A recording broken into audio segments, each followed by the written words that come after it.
E aí, pessoal, tudo bem com vocês? Aqui é o professor Danilo. Estamos começando mais uma aula de história e a partir de hoje nós vamos entrar em uma nova temática nas atividades de história para o sétimo ano e vamos estar iniciando o nosso estudo sobre as grandes navegações. Essa é a primeira parte da aula, porque se eu fosse desenvolver todo o conteúdo em uma videoaula só, a videoaula seria muito extensa, seria muito grande. Então eu vou dividir em 3 partes essa aula. Essa é a primeira parte. Peço que vocês acompanhem, vai ter alguns textos. Eu não vou ler todos os textos para a videoaula não ficar tão extensa, mas você pode pausar o vídeo para ler o texto, para atentar às informações, ok? E em caso de dúvidas, você entra em contato comigo, beleza?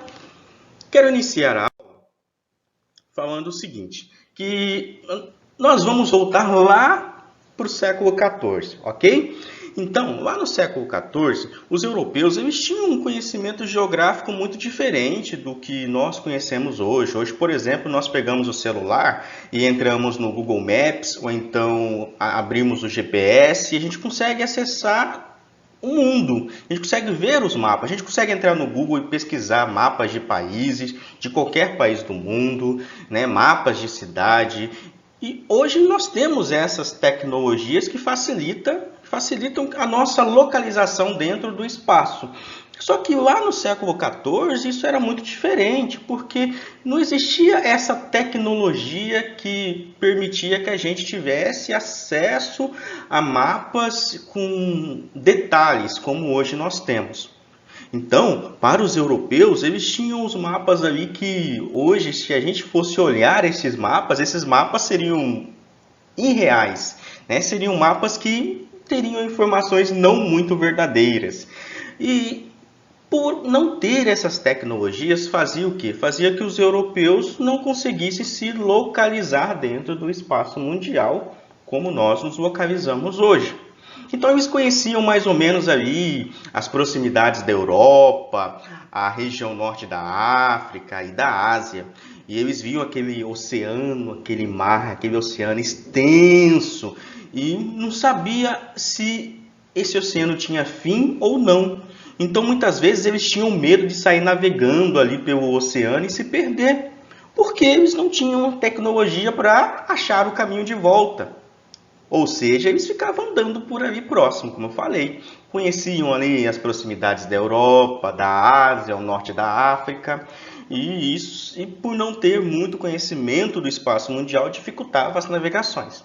Beleza, aqui no mapa, vocês estão vendo aqui, ó, um dos primeiros mapas, um dos mapas mais antigos que já documentados, né? Algumas pessoas vão dizer que esse mapa aqui, por exemplo, é um mapa que foi utilizado ali por Cristóvão Colombo para ele chegar até a América, né? Claro, é uma suposição.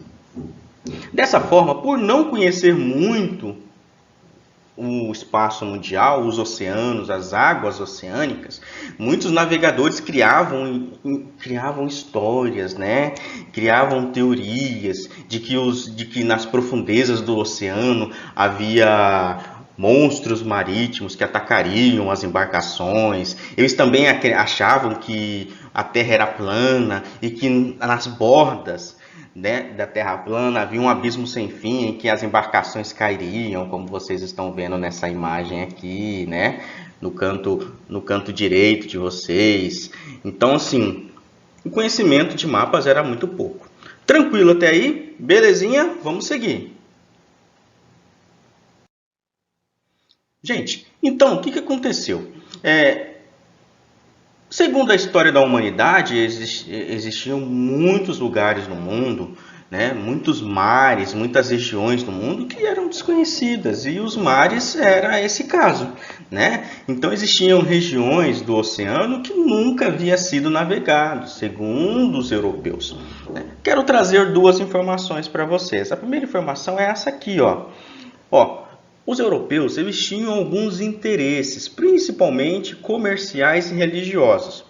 E os portugueses e espanhóis foram os primeiros europeus a desenvolver as grandes navegações. Guardem essa informação. Os portugueses e espanhóis foram os primeiros a desenvolver as grandes navegações. E por que eles foram os primeiros? Porque eles tinham alguns interesses em comum, que era o comércio e a religião. Mas, professor, como assim religião?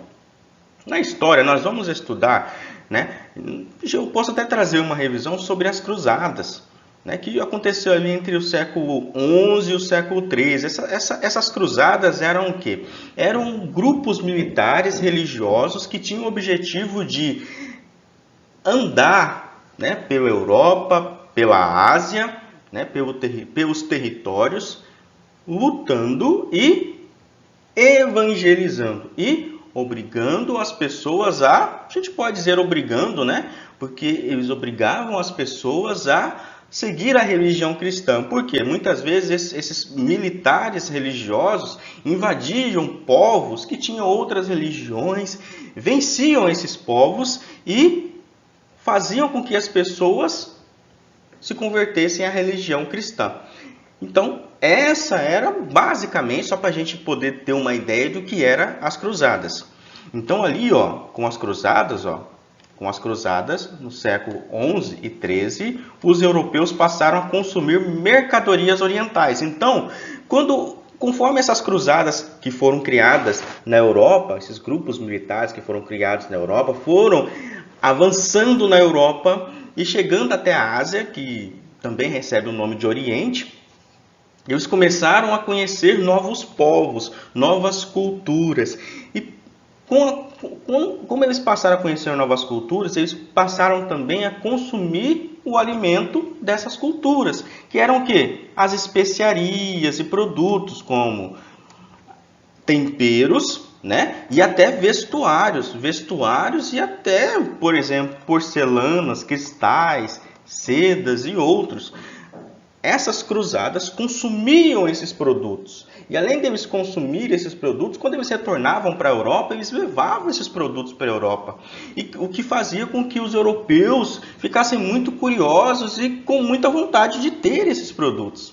Ok? Então, as cruzadas, que é uma ação mais religiosa, juntamente com o comércio, incentivou as grandes navegações. Ok? Mas as cruzadas dificilmente utilizavam embarcações. Eles andavam pela Europa até o Oriente a pé ou a cavalo, né? Pelo território, pela superfície terrestre. Na onde que entram essas embarcações? Vou mostrar para vocês. Anteriormente, nesse período aí das cruzadas, vou até mostrar aqui no mapa para vocês, eles partiam muito ali, da Espanha, de Portugal, nesse sentido aqui, né, do Oriente para a Ásia. Esse era um dos principais trajetos. Claro que tinha outras cruzadas aqui, por exemplo. Então eles iam, né, ocupando territórios, convertendo as pessoas, comprando produtos, levando produtos para a Europa. Só que tinha um grande problema, porque essas cruzadas passavam por vários reinos que ficavam entre a Europa e a Ásia. E cada reino que eles passavam, eles tinham que pagar impostos. Então o produto final, o produto que eles comercializavam, acabava ficando muito caro. Uma forma era a navegação, porque na navegação não havia muita cobrança de impostos. Porém, a navegação, o trajeto indo pelo mar ou oceano mais fácil até o Oriente, até a Ásia, era pelo mar Mediterrâneo, por aqui onde eu estou mostrando para vocês. Porém, olha só o que o texto vai dizer. As rotas de comércio do Mediterrâneo eram controladas por mercadores árabes, venezianos e genoveses, que cobravam preços altos pelos produtos. Então, todo o mar Mediterrâneo aqui, já era controlado pelos árabes, venezianos e genoveses.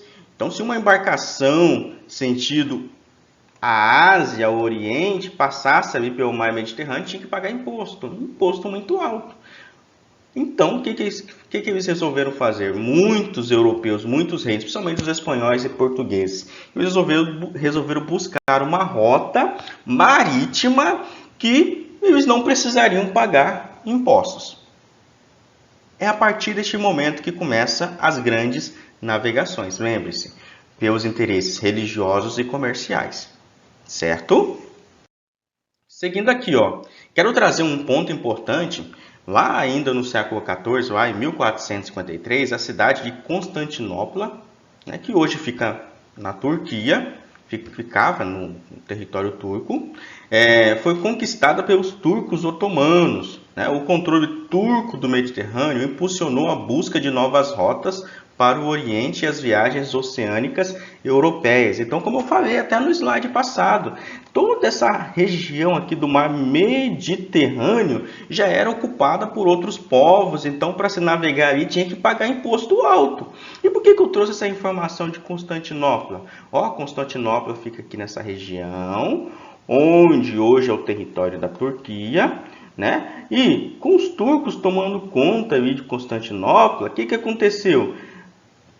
Mais um povo, mais um poder é inserido ali dentro do mar Mediterrâneo. Então, além daqueles outros povos que mandavam ali, que comandavam em todo o mar Mediterrâneo e cobravam altos impostos, os turcos também passaram a exercer poder ali e cobrar impostos muito altos. Então, embarcações ali sentido ao Oriente, ó, que precisasse navegar aqui pelo mar Mediterrâneo ou pelo mar Negro, aqui, ó, tinha que pagar imposto muito alto. Então, para fugir de cobrança de imposto muito alto, os espanhóis e os portugueses buscaram outras rotas. Estou trazendo hoje aqui na primeira parte somente a introdução, o que levou ao surgimento dessas grandes navegações. Seguindo aqui, ó, vou trazer aqui para vocês, a partir de agora, os fatores, né, que contribuíram, né, para que os europeus iniciassem essas grandes navegações. Deixei claro no início ali que, de início, eram questões comerciais e religiosos. Falei dos religiosos, que foi as cruzadas. Tranquilo? E os comerciais, para que só os comércios? Para que o comércio, né? Para que vamos realizar comércio lá com o Oriente, vamos comprar os produtos deles, né? É somente isso? Não, tinha outros fatores também. E esses outros fatores eu quero trazer aqui para vocês. O primeiro fator é esse aqui, ó. As minas de metais preciosos, que naquele período era o ouro e a prata na Europa, estavam esgotadas. Então, ali na Europa, as minas de ouro e prata já não existiam mais, já tinham sido todas exploradas. Então, eles precisavam de buscar mais ouro e prata em outros lugares. Então, eles começaram a navegar, né, pelo mundo, começaram a navegar ali pela África, começaram a navegar pelo mundo procurando ouro e prata. Tanto que nessas navegações procurando ouro e prata que eles conquistaram a América, que eles, como alguns livros dizem, descobriram a América, descobriram o Brasil. Então esse é um dos fatores. Olha outro fator aqui, ó. O crescimento das cidades e a intensificação da produção de manufaturas. Manufaturas é produtos industriais, certo? Produzidos manualmente, exigiam que a ampliação de mercados consumidores de produtos europeus. Então, o que acontecia? As cidades elas estavam crescendo. Se as cidades cresciam, a população crescia junto. Se a população crescia junto com o crescimento das cidades, aumentava o consumo. Consumo de alimentos, de roupas, de vestuários, né? De produtos, de produtos para casa, né? De materiais para construção. Isso fazia com que, se aumentasse o consumo, precisava de mais produtos. E muitas vezes os reinos europeus não conseguiam suprir a necessidade da população. Então eles tinham que comprar da Ásia, do Oriente, de outros lugares e levar esses produtos até lá. Muitas vezes a matéria-prima eles buscavam em outro lugar, compravam na Ásia, na África, depois nós vamos ver ali na América, levava esse produto, essa matéria-prima para a Europa, industrializava e depois vendia o que sobrava para as outras regiões do planeta, o Oriente, a África e depois a gente vai ver a América. Mas a gente vai ver ali que um dos fatores ali são o crescimento das cidades e das populações, né? Que teve a necessidade de consumir muito produto. E um terceiro fator é esse aqui, ó, as práticas mercantilistas. Nós já estudamos anteriormente, tem vídeo aula minha aqui no YouTube e tem também no Google Classroom sobre o mercantilismo. O texto ele vai dizer que as práticas mercantilistas também estimularam a expansão marítima. Afinal, a conquista de novas áreas de comércio era fundamental para manter a balança comercial favorável dos reinos. Então, eles precisavam que sair navegando pelo mundo, conquistar novos territórios para explorar os seus recursos naturais, industrializar e vender. Isso aumenta o lucro, né? Tá aí mais um fator. Certo, pessoal? Vou terminar por aqui, porque senão a nossa aula fica muito grande. Nós vimos na aula de hoje que um dos fatores principais, né, um dos dois fatores principais para o surgimento das grandes navegações foi o comércio e a religião. Né? Vimos as cruzadas ali, trouxe um resumo das cruzadas. Falei também dos fatores comerciais que fizeram com que os europeus saíssem por aí navegando, trouxe esses três fatores. Então, assim, a exploração do Atlântico, do Oceano Índico e do Pacífico permitiu que a Europa articulasse uma grande rede de negócios mundiais. E vimos que Portugal e Espanha foram os pioneiros nisso. Certo? Belezinha? Vou parar por aqui. Na próxima aula eu continuo falando sobre o tema. Em caso de dúvidas, eu estou à disposição para maiores informações. E até a próxima. Falou, até mais.